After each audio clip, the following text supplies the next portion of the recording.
Welcome to Balanced, Playful, Unfussy Conversations with SoCal's Arts and Culture Stars. I'm your host, Susan Petrella, a lifelong arts and culture patron / advocate and the rockstar consultant who rocks your business to success. Each Wednesday, I'm hanging out with cool, clever, creative individuals. Today's guest is S.Walsh.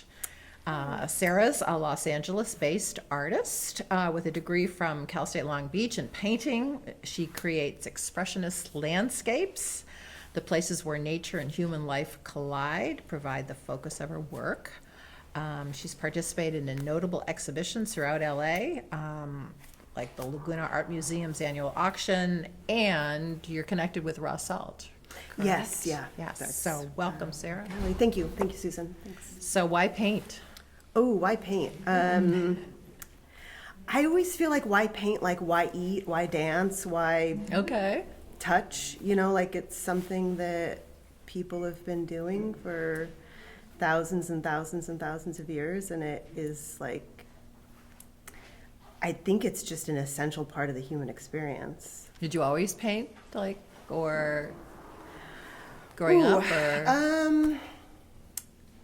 I think I'm naturally kind of like a movement person. So when I was younger, I was like very restless. So like always, like I danced. I would go for like really long bike rides,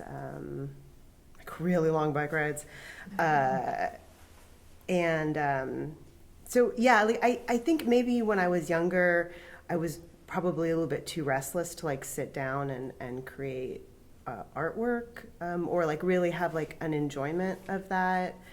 But my mom has this drawing that I did when I was a little kid, probably like 6, and it's like an artist with like this like funny kind of like mutton chop handlebar mustache thing. In front of a mirror, painting a self-portrait. Oh. So you can, it's like really cute. So I always had maybe a bit of a fixation on that process and that identity. And like my parents were in the arts, and my sisters always made a lot of art. And I'm the younger sibling, so I'm always going to kind of just do what my older sister's doing. And she made a lot of art. So okay. I did make art, but it's always been a part of my life. But I didn't really get around to like having like a very dedicated art practice until I was probably like 24. Okay. Which is still super young. I mean, like 24 is still young, but. So what changed? Okay. I had going along with that sort of restless thing, I had dropped out of high school and traveled a lot. And I came back to California after a period of being on the East Coast and being in Europe. And I started going to Santa Ana College. I had actually like applied for BU's photography program. And then I had also applied for some otother colleges, and the general consensus was like, as a high school dropout, you can't really like take your pick of what. I should have gone to Bennington. I could have gone into Bennington. That would have been a good choice. I was about that type of a Bennington person. But I was going to Santa Ana College, and I was studying philosophy, and I just thought like deep thought is probably not the best course of action for me at this point in my life. I need to do something like physical. And at the end of the day, I think painting is physical. You do need like some mental discipline and focus to get through the stages of a painting, but it is essentially something that you do with your body. It's very physical. Yeah.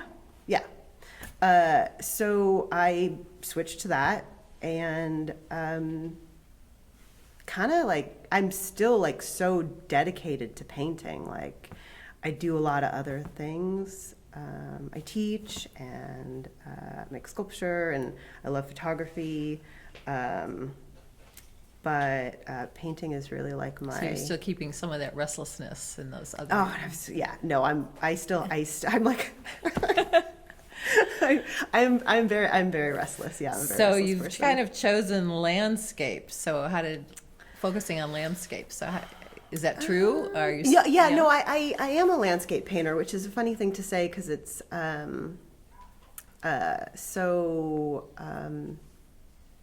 like traditional, but there's a lot that you can do with a landscape because it references so many things.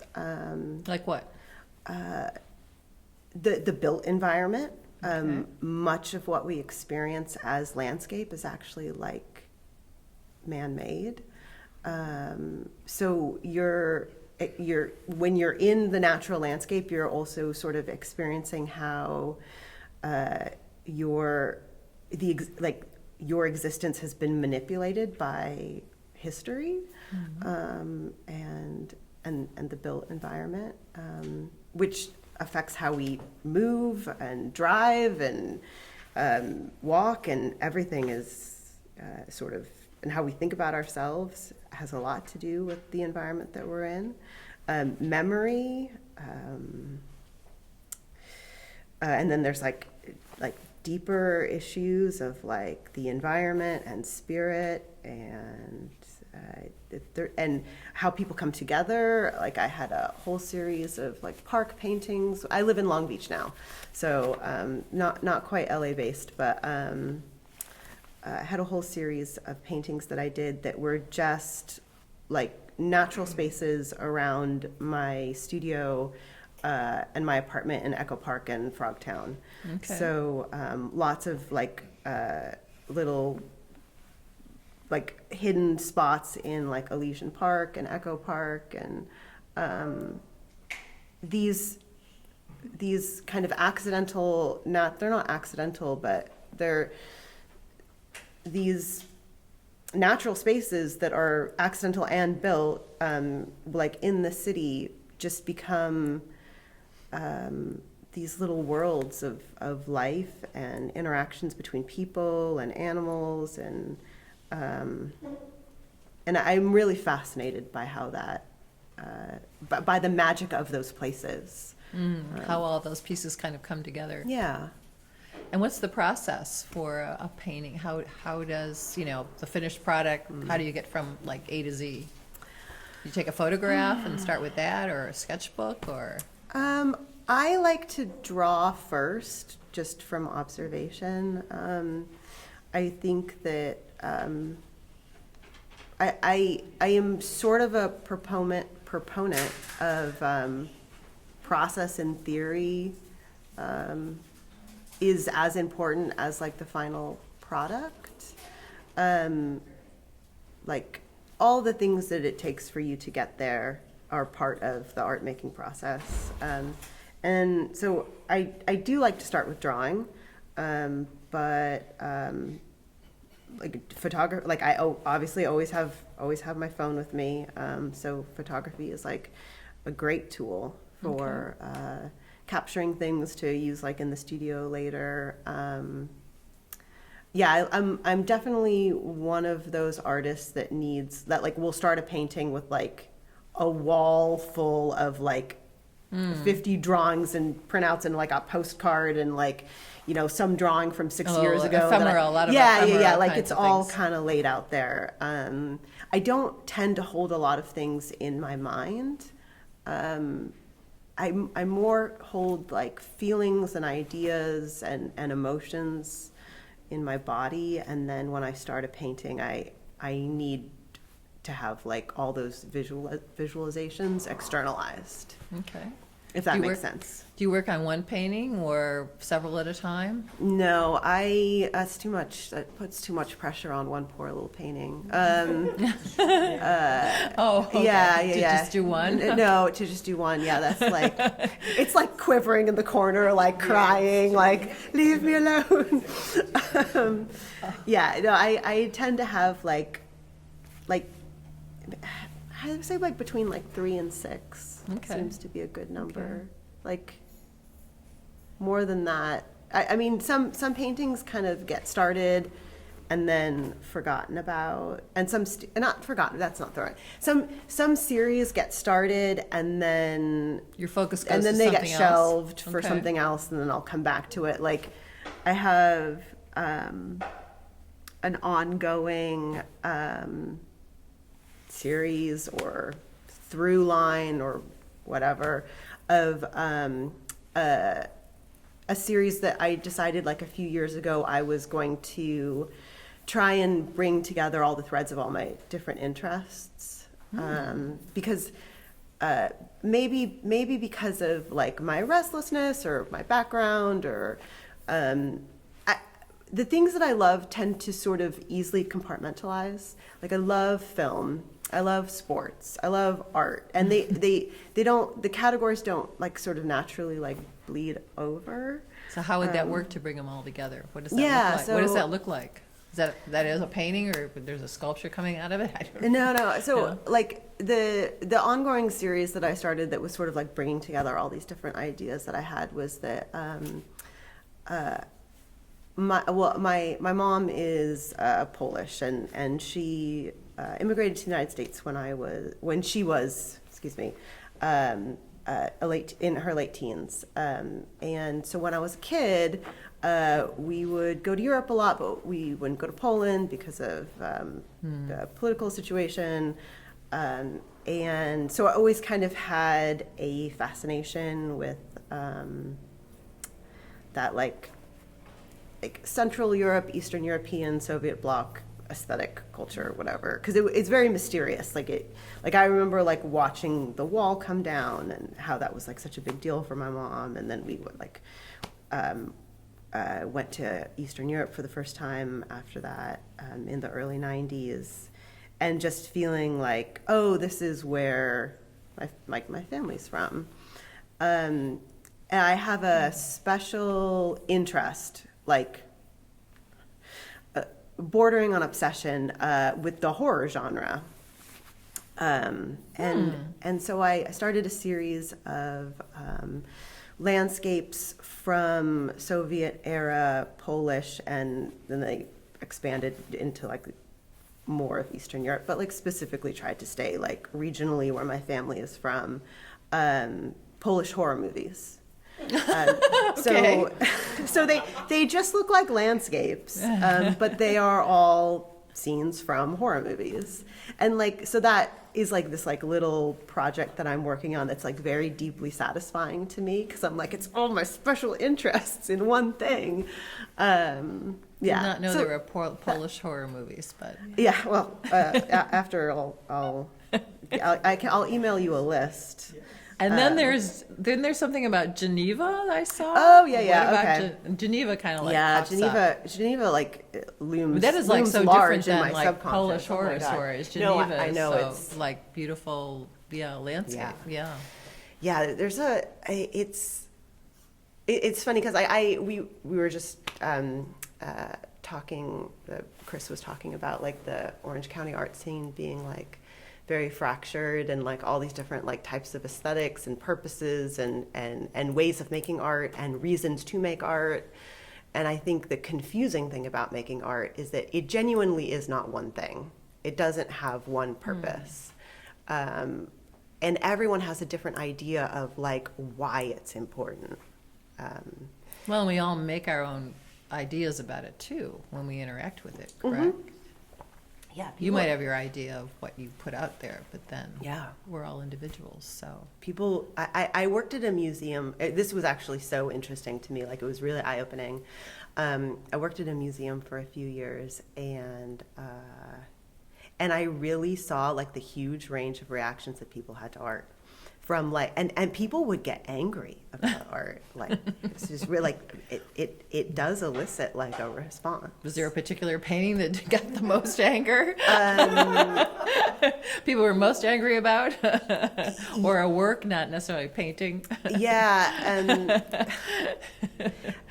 Can you speak to that? Abstraction really freaks some people out, and it blindsides me because like I remember being like maybe 13 and having like a Discman and walking through a museum, and I was listening to like literally like Mozart's greatest hits, like a CD, and coming across like a Kandinsky.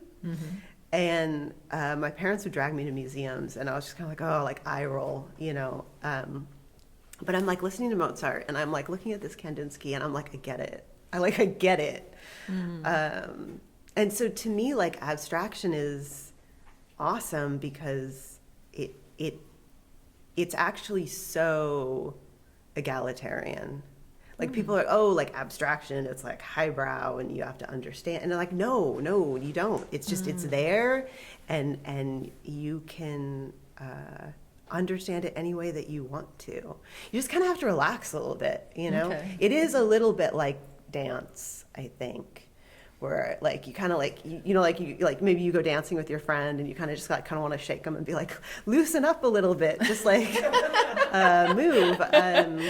So you wanted to say that to the people that were like standing in front of these abstract I think paintings, it's like just that. loosen I'm like, up. It's okay, like it's okay. That Franz Klein is not there to make you feel bad about yourself. It's just like you just feel bad about yourself. No, I'm just kidding. No, it's a joke. Franz Klein is my favorite because it's so he's my favorite abstract. I don't know why. I just have like this is so. So getting back to But it's Geneva. very in the body. It's there's a lot of movement there. Getting back to Geneva. Oh yeah, sorry. Okay. Back to Geneva. So my grandparents lived in Geneva, and because my grandfather worked for the United Nations, and he was probably retired by the time I was like a little kid, and we were there a lot. But and then I lived there for a little while, on and off. I spent a lot of time there. It's like Geneva's surrounded by mountains. It's like a lake and mountains, and I spent so much time there. Just like I would bring when I was a kid, I would bring my rollerblades. Oh my God, I would bring my rollerblades on the plane, and just skate all around Geneva. And when I was older, I would walk all over and do watercolors. And then I got a motorcycle license. I would rent a motorcycle. Well, it was not a proper motorcycle, but like a little More those yeah, like Vespa like, kind of things. yeah, or- something like that. I would go rock climbing and just spent a lot of time in that environment. It had a really profound effect on how I structure a painting and structure space. Like everything always kind of goes back to like Geneva in some way. Like you've got sky, mountain, lake. It's like my brain just wants to layer things in that way. And the thirds. Yeah. Like over and over again, I kind of just fall back into this. So I didn't ask you with your paintings. Yeah. Is it oil, acrylic, watercolor? Oh, yeah, like, well, all of them, I guess. But Okay. I really love to start a painting just with like something kind of abstract, and then move it into something more concrete and more structured. So obviously, like underpaintings and like a lot will happen with acrylic paint. Quick sketches, watercolor, but ultimately everything is finished with oil paint in general. Yeah. And you mentioned about teaching, so what do you teach? I teach at Coastline in the Special Programs and Services Department. Oh, okay. Yay. It's the best. And so what are those courses? So what are those, yeah, so I was lucky to have like a really spectacular mentor. Katie Stubblefield is the best. So I was Katie's aide. Well, like as I was making art, and then I was classroom aide for Katie for like a really long time. And I worked in galleries here in Orange County, and I got an MA in art education, and then I did a separate program in applied disability studies. Yeah. What we were going to do, I was going to do like some kind of like entrepreneurship kind of course with those individuals. Oh yeah, that would I be don't know amazing. whatever happened with that, but Oh yeah. talking about like Let's talk social about it, media, yeah. talking about social media or whatever, you seem to be a little elusive. Oh, Yeah.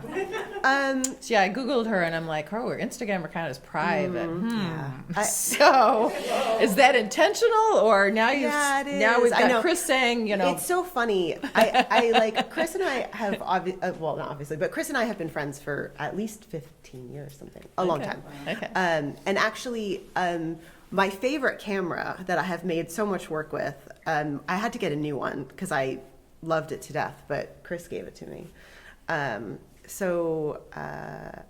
Like big part of my art making practice. But I'm sorry, what were we talking about? I totally Social lost it. media, being social media. being Oh, yeah, elusive. right.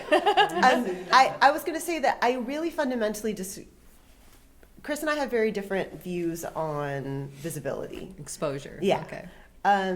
I don't, like, depending on what type of artist you are, I mean, far be it from me to tell anybody how to do anything, but depending on what type of artist you are, in my opinion, I think that the artist's job is to like hold the center, and to decide what that center is, and that is the place that your art comes from, and like everything that you do surrounding that is part of your art. Like I don't think that we can compartmentalize all of our practices, especially the things that we put effort into. Like if you're posting 3 times a day, that's part of your art practice. And you have to find a way to sort of reconcile that and to make that work. And if you can do that, that is spectacular. I cannot. And so my job as an artist is to make art, not to be successful at it. I know that is a very unpopular opinion, but like I'll be fine. Do you know what I mean? Like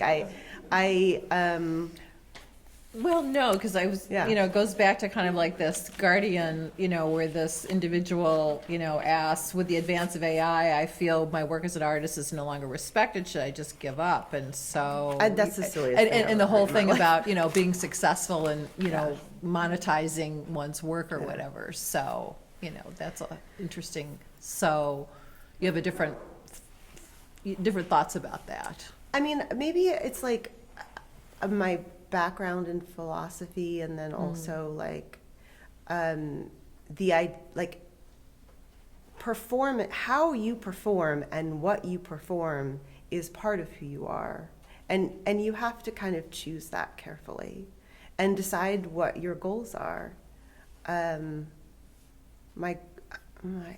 feel this sounds so not snobby. I don't know how it comes across. I love working. I love to work. I like making work. I like teaching. I like being around people. I'm actually quite social, and probably emotionally extroverted. And so there has to be a part of me that remains like private. Mm-hmm. And that just happens to be the space from which I want do to your be work. creative, and I love social media. I think it's super fun, and I am not against AI, and I like technology, and I love TikTok, and like it's just I'm not interested in spending like. How I spend my time and how I spend my day, like that, I'm going to make art from that place, Because And it takes a lot of energy. I mean, It my does gosh, take- and time. Yeah. It does, and that's You know. okay. I have a lot of energy and time, but it doesn't critically, it doesn't interest me. But I also love artists that are handling that material. Like Hito Steyerl is my favorite artist. I mean, it's like Peter Deutsch and Hito Steyerl. There's like 2 opposite ends of the spectrum. But I love artists that engage with technology. I'm not against it. I just know myself well enough. Like that's not for me right now. That's not for me right now. Okay. Maybe in 6 months I'll be posting 3 times a day and I'll love it. Or not. But if you want exposure, that is definitely the way to do it, for sure. And I am not knocking it. like. So what's coming up? What are you working on to kind of like Oh, come to a what am I working close? on? So I felt like there was a question that I totally skipped over and I didn't. No, it's okay. Sorry, I'm like, No. it's the coffee. It's fine. All over the place. It's a unfussy conversation. So wherever it Great. goes. Okay. What is next? I'm finishing up some paintings. Doing ceramics. I really love that. That is super fun. Are they abstract or real? I don't know. I'm not sure yet. We'll Okay. see how they. So do you have I tend to be kind of literal. I think kind of A literally. vase is a vase. Okay. Yeah, or everything I make sort of looks like something that exists, because that's just how my brain works. But yeah, what's next? Got some photography projects that I'm working on. Yeah, just making stuff.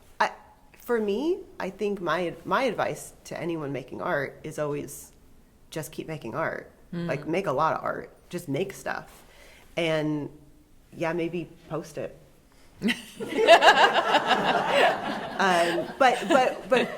But focus on making. Making. Okay. Yeah. That's what this columnist's advice to this person was. Yeah. Continue just do it. Just do do it. it. Because that's how you work it out, right? It's so funny, I have a lot of friends that aren't artists, and I am constantly reminded how important it is to teach people how to think creatively. The job of the artist is to think creatively, right? You're making something and then you get to a point and then you have to make a decision. And you're constantly having to make a decision and pivot, right? Making art is not it's not something that happens smoothly. It's literally can be quite fraught. There's technical issues, there's aesthetic issues, there's emotional issues, there's physical issues of time and energy and all, it's always happening. And art is something that happens over a long process, right? And then there's also the period, it's like an iceberg, right? Most of the art making process, no one is ever going to see, right? That's you're doing that internally. So you just keep making things. But the importance of being able to think creatively and problem solve, I actually think what we are seeing in our society that a lot of people are quite distressed about is an inability to think creatively. We keep looking to the past as something for some place to find answers, because we've removed when we remove arts education, we are taking away from people that process of being able to look at something and think what can I add to this that's not already here? How can I make this better? How can I advance this? And I don't see people doing that. I feel we need to be able to imagine things that have not existed, that aren't there. You have to do that with everything. With medicine and science and technology, the whole point is to imagine something new and better and just sort of streamline a process. And it all comes from thinking creatively. That is essential. That is the job of the artist, is to kind of I think we need to have a round table on that issue, because years ago, Buffalo State College in Buffalo, I enrolled in a certificate in creative studies program. So it was around, creative thinking and problem solving and all that kind of stuff. But yes, I that would be very interesting. But right now I have to thank you for sharing your story with us. You've made Bounce Bounce. A special thank you to our generous sponsor, Coastline College, its Fine Arts Department and Art Gallery, David Michael Lee, Director, Curator, Professor. David's also our wonderful, wonderful producer. Thank you, David. Until next time.